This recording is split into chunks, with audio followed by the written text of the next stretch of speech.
Hello friends, welcome back to my YouTube channel SRS creative Kannada channel. Friends, ಇದು morning ಅಂತಲೇ ಹೇಳ್ತೀನಿ. ಮನೆ ಹತ್ರ ಹೈಬಿಸ್ಕಸ್ ಬಿಟ್ಟಿತ್ತು. ಫ್ರೆಂಡ್ಸ್, ಇದು ನಾನು ಸ್ಯಾಟರ್ಡೇ ನೆನೆಸಿಟ್ಕೊಂಡಿರುವಂಥ ಅಕ್ಕಿ. ನಾನು ಯಾಕಂದರೆ ಆ್ಯಕ್ಚುಲಿ ಒಂದು 3 ಗ್ಲಾಸ್ ಅಕ್ಕಿಗೆ ನಾನು 1 ಗ್ಲಾಸು ಉದ್ದಿನ ಗೋಲ ಅನ್ನ ತೊಗೊಂಡಿದ್ದೆ. ಬೇಳೆ ತೊಗೊಂಡಿಲ್ಲ, ಉದ್ದಿನ ಗೋಲ ತೊಗೊಂಡಿದ್ದೆ. ನೆನೆಸಿಟ್ಟಿದ್ದೆ ನೈಟೇ ನೆನ್ನೆನೇ ನೆನೆಸಿಟ್ಟು ನೆನ್ನೆ ಸ್ಯಾಟರ್ಡೇನೇ ಗ್ರೈಂಡ್ ಮಾಡ್ಕೊಳ್ತಾ ಇದ್ದೀನಿ. Actually 3 hours ನೆನೆಸಿಟ್ಟಿದ್ದೆ. 3 ಗ್ಲಾಸ್ ಅಕ್ಕಿಗೆ 1 ಗ್ಲಾಸ್ ಗೋಲ ಉದ್ದಿನ ಬೇಳೆನ ತೊಗೊಂಡಿದ್ದೀನಿ. ಅದನ್ನು ತೊಗೊಂಡು ಗ್ರೈಂಡ್ ಮಾಡ್ಕೊಳ್ತಿದ್ದೀನಿ. ಬನ್ನಿ ಇವಾಗ ಸ್ವಲ್ಪನೇ ಗ್ರೈಂಡ್ ಮಾಡ್ಕೊಳ್ಳೋಣ. ಯಾಕಂದರೆ ನಾನು ಆ್ಯಕ್ಚುಲಿ ಒಂಚೂರು ರೈಸನ್ನು ಹಾಕ್ತಾಯಿದ್ದೀನಿ ಇದಕ್ಕೆ. ನಾನು ಕೆಲವರು ಅವಲಕ್ಕಿ ಹಾಕ್ತಾರೆ, ಕಡಲೆಬೇಳೆ ಕ್ರಿಸ್ಪಿಯಾಗಿ ಬರುತ್ತೆ ಅಂತ. ಬಟ್ ನಾನು ಅವಲಕ್ಕಿಯನ್ನು ಬಳಸ್ಕೊಳ್ಳಲ್ಲ. ಬಟ್ ಏನೋ ನನಗೆ ಅದು ಅಭ್ಯಾಸ ಇಲ್ಲ. ಬಟ್ ನಾನು ಸಿಂಪಲ್ಲಾಗಿ ಅಕ್ಕಿಯನ್ನು ಹಾಕ್ಕೊಂಡು ಗ್ರೈಂಡ್ ಮಾಡ್ಕೊಂಡಿದ್ದೆ. ಇದು ಅನ್ನನ ಹಾಕ್ಕೊಂಡು ನೋಡಿದ್ರಲ್ಲ ಆಯಿತು. ಇದು ಸೈಡ್ಗೆ ಇಟ್ಟಿದ್ದೀನಿ. 8 ಅವರ್ ಆದಮೇಲೆ ನೋಡಿ, ಚಳಿಗೆ ಆ್ಯಕ್ಚುಲಿ ಈಗ ಉಬ್ಬೋದು ಕಮ್ಮಿ ಆಗುತ್ತೆ.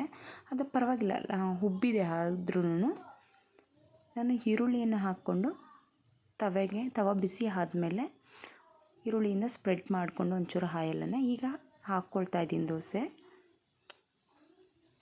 ತುಂಬ ಚೆನ್ನಾಗಿ ಬರುತ್ತೆ. ಯಾಕಂದರೆ ಫಸ್ಟ್ ಆಫ್ ಆಲ್ ದೋಸೆ ಹಂಚು ಚೆನ್ನಾಗಿದ್ದರೆ ದೋಸೆ ಹೇಗೆ ಮಾಡಿದ್ರೂ ಚೆನ್ನಾಗಿ ಬರುತ್ತೆ ಅಂತಲೇ ಹೇಳ್ತೀನಿ. ಈ ಥರ ಕಟ್ ಮಾಡಿಕೊಂಡು ಟ್ರಯಾಂಗಲ್ ಶೇಪ್ ಮಾಡ್ತಾಯಿದ್ದೀನಿ. ಯಾಕಂದರೆ ನನ್ನ ಮಕ್ಕಳಿಗೆ ಈ ಥರ ಮಾಡಿದ್ರೆ ಒಂಥರ ಚೆನ್ನಾಗಿರುತ್ತೆ ಅವ್ರಿಗೂ ಅಂತಲೇ ಹೇಳ್ತೀನಿ. ಇದು ಮಾರ್ನಿಂಗು ನಮ್ಮ ಮನೆಯಲ್ಲಿ ಸಂಡೇ ಮಾರ್ನಿಂಗ್ ನಾನು ಮಾಡ್ತಾ ಇರುವಂಥ ರೆಸಿಪಿ. ಮಾರ್ನಿಂಗೆ ಒಂಚೂರು ಆಯಿಲ್ ಆಗಲಿ ತುಪ್ಪ ಆಗಲಿ ನಿಮಗೆ ಏನು ಇಷ್ಟ ಆಗುತ್ತೋ ಅದನ್ನೇ ಯೂಸ್ ಮಾಡ್ಕೊಳ್ಳಿ ಅಂತ ನಾನು ಆಯಿಲನ್ನೇ ಹಾಕ್ಕೊಂಡು ನಾನು ಯೂಸ್ ಮಾಡ್ತಾಯಿದ್ದೀನಿ. ನೋಡಿದ್ರಲ್ಲ, ಸೇಮ್ ಅದೇ ಥರನೇ ತುಂಬ ಕ್ರಿಸ್ಪಿಯಾಗೂ ಇರುತ್ತೆ. ಈ ಥರ ಮಾಡಿದ್ರೆ ತುಂಬ ಚೆನ್ನಾಗೂ ಇರುತ್ತೆ. ನಾನು ಚಟ್ನಿ ರೆಡಿ ಮಾಡ್ಕೊಳ್ತಾ ಇದ್ದೀನಿ. ಹುರ್ಗಡ್ಲೆ, ಈರುಳ್ಳಿ, ಬೆಳ್ಳುಳ್ಳಿ, ಒಂಚೂರು ಪುದೀನ, ಕೊತ್ತಂಬರಿ, ಕಡಲೆಬೀಜ, ಒಂದು ಚಿಕ್ಕದಾಗಷ್ಟು ಹುಣಸೆ ಹಣ್ಣು ತಗೊಂಡು ಇಷ್ಟೆಲ್ಲ ನಾನು ಈಗ ಸೈಡ್ಗೆ ಅದು ಗ್ರೈಂಡ್ ಮಾಡ್ಕೊಳ್ಳೋಕ್ಕೆ ಇದು ಮಾಡಿಕೊಂಡು ಈಗ ಚಟ್ನಿಗೆ ಒಗ್ಗರಣೆ ಹಾಕ್ಕೊಳ್ತಾ ಇದ್ದೀನಿ. ಸಾಸಿವೆ, ಎಣ್ಣೆ ಹಾಕ್ಕೊಂಡಿದ್ದೀನಿ. ಸಾಸಿವೆ ಕಡಾಯಿ ಒಂಚೂರು ಬಿಸಿ ಆದಮೇಲೆ ಎಣ್ಣೆ ಹಾಕ್ಕೊಂಡು ಒಂಚೂರು ಸಾಸಿವೆ, ಈರುಳ್ಳಿ ಹಾಕ್ಕೊಳ್ತಾ ಇದ್ದೀನಿ. ಯಾಕಂದರೆ ಮುಂಚೆನೇ ನಾನು ಕರ್ಬೇವಿನ ಸೊಪ್ಪು ಹಾಕ್ತಾಯಿಲ್ಲ. ಯಾಕಂದರೆ ಕರ್ಬೇವಿನ ಸೊಪ್ಪು ಮುಂಚೆನೇ ಹಾಕ್ಬಿಟ್ರೆ ಒಂಥರ ಫುಲ್ಲು ಅದು ಎಣ್ಣೆಯಲ್ಲೇ ಫುಲ್ಲು ಡ್ರೈ ಆಗೋಗ್ಬಿಡುತ್ತೆ ಅಂದ್ಬಿಟ್ಟು ಲಾಸ್ಟಲ್ಲಿ ಹಾಕ್ತಾಯಿದ್ದೀನಿ. ಇವಾಗ ಈರುಳ್ಳಿ ಹಾಕಿದ್ದೀನಿ. ಈರುಳ್ಳಿ ಒಂಚೂರು ಫ್ರೈ ಆದಮೇಲೆ ಕರ್ಬೇವು ಸೊಪ್ಪು ಲಾಸ್ಟಿಗೆ ಹಾಕ್ಕೊಳ್ಳೋಣ.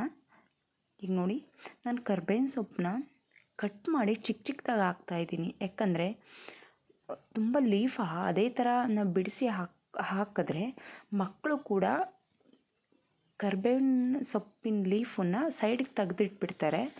ಅದಕ್ಕಾಗಿ ಚಿಕ್ಕದಾಗಿ ಕಟ್ ಮಾಡಿ ಹಾಕಿದ್ರೆ ಮಕ್ಕಳು ಕೂಡ ಯಾಕಂದರೆ ತೆಗಿಯೋಕ್ಕಾಗಲ್ಲ ಅಲ್ವಾ, ಹಾಗೆ ತಿನ್ಕೊಳ್ತಾರೆ ಅಂದ್ಬಿಟ್ಟು ನಾನು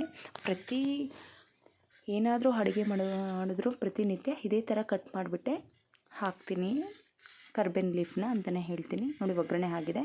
ಈಗ ಗ್ರೈಂಡ್ ಮಾಡ್ಕೊಂಡಿರುವಂಥ ಇದು ಚಟ್ನಿನ ಒಗ್ಗರಣೆ ಜೊತೆಗೆ ಕಡಾಯಿಗೆ ಹಾಕ್ಕೊಳ್ತಾ ಇದ್ದೀನಿ. ಒಗ್ಗರಣೆ ಹಾಕೋದ್ರಿಂದ ತುಂಬ ಟೇಸ್ಟಿಯಾಗಿ ತುಂಬ ಚೆನ್ನಾಗಿರುತ್ತೆ ಒಂಥರ. ಯಾಕಂದರೆ ನನಗೆ ನಮ್ಮ ಆಂಧ್ರ ಕಡೆ ಯಾಕಂದರೆ ಅಮ್ಮದ ಆಂಧ್ರ ಆಗಿರೋದ್ರಿಂದ ಕೆಲವೊಂದು ಅಮ್ಮ ಚೆನ್ನಾಗಿ ಮಾಡ್ತಿದ್ರು. ಆಂಧ್ರದಲ್ಲಿ ಕೆಲವೊಂದು ಚೆನ್ನಾಗಿ ಮಾಡ್ತಾರೆ. ಅದರಿಂದ ಅಮ್ಮ ಕೈ ರುಚಿ ಅಂತಲೇ ಹೇಳ್ತೀನಿ. ಅಮ್ಮ ಹತ್ರದಿಂದ ನಾನು ಕಲ್ತ್ಕೊಂಡಿರುವಂಥ ರೆಸಿಪಿಗಳು ಕೆಲವೊಂದು. ಇದು ಆಯಿತು. ಈಗ ಇದು ಆದಮೇಲೆ ಉಳಿದಿರುವಂಥ ಜಾರಿಗೆ ಒಂಚೂರು ನೀರನ್ನು ಹಾಕ್ಕೊಂಡು ಮಿಕ್ಸ್ ಮಾಡ್ಕೊಳ್ತಾ ಇದ್ದೀನಿ.